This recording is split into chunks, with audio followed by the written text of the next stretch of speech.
Guess how many of us hope for a housing crash? The housing market is suffering turbulence with home prices, mortgage rates, and rents soaring. Now here's an article you're not going to want to miss. With home price and mortgage rates soaring, it would seem that something has to give. So it may not surprise you to learn that 78% of Americans expect a housing market crash. Listen guys, 78% of Americans right now are expecting a crash. What may surprise you is that 63% of those surveyed want a housing crash. So people basically, what that tells me is that people are sitting on the sidelines, they want to jump in, but they're not ready to jump in with the current market conditions. They feel like the housing is just too darn expensive. We are in a housing bubble. The housing bubble was brought upon us because of low interest rates and low supply. And when the coronavirus basically shut down, it threw everything out of whack. And basically now communities are being priced out of their neighborhoods, and that creates a bubble and that creates a problem. And no wonder so many people want to see a crash. Now, who doesn't want to see a crash?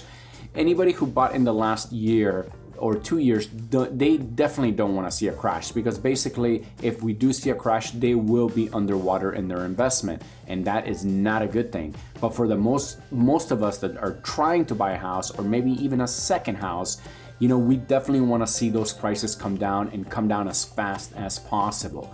Now, obviously there are problems if they do come down too fast, which basically is going to trigger a recession, and that's something that we don't need. So right now we're in very turbulent times, but let's go ahead and keep reading. It says that 75% of respondents said that they plan to buy a home if the market crashes, and on average they said they have about 30,000 socked away to purchase one. Now 30,000 unfortunately is really just not enough with the current housing prices. If you look at in California, 29,000 is really not going to get you much. Now, a lot of people these days, they don't mind putting 3% down. I always tell people that it's possibly best to put 20% down, because then you don't have to pay PMI insurance. But I do understand that getting into a property is very important, and you could always refinance once you do hit that 20%. So it is not literally the end of the world if you could get into a house paying less than 20%, but it's always good to set your goals high. If you do get that 20%, you're obviously gonna get a nicer loan, a better percentage. I always like to set the goals high. I do think that setting up 20% down for a down payment, it's always a really good thing. But I do understand that 20% down in this market is really, really hard to save up. Now check this out, Generation Z, born between 1997 and 2012, is the most eager for a crash, with 84% hoping for one. Obviously guys, obviously because they're totally being priced out of the economy right now and the housing market. But here's the problem, they only have an average of about $15,000 saved up. So, $15,000 is not gonna get you much. So again, with inflation being where it is, basically people are going to be spending more to live, and they're going to be unfortunately saving less. It's going to be harder for people to save. So we're going to have to see how that all plays into the housing market, because I definitely predict it is going to make things come crashing down.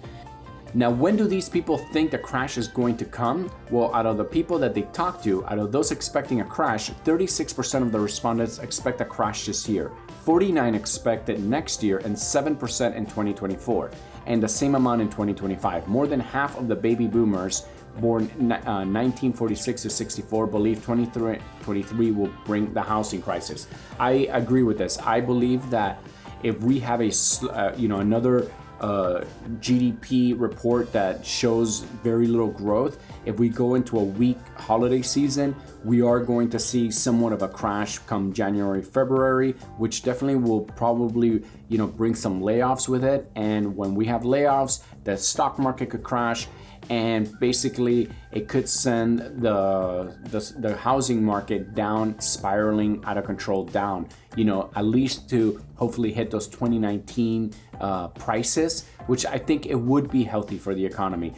Now, like I said, bringing down the housing market also requires the whole economy basically to crash, which is something that we don't want. So we're gonna have to see how this all plays out. But for those people who are thinking of buying, definitely the time is to save up as much money for that down payment, and if not for the down payment, to do upgrades once you get into the house. Remember, sometimes you buy a house, you got to do new carpet, you got to do new floors, you got to fix little things here and there, and that's all cash money. So, you know, buying a house is a big investment, but it's really rewarding at the end, and it is the best way to really build wealth, family wealth, generational wealth. So really think about it and get ready to pull the trigger, because I believe we are going to have an amazing buying opportunity.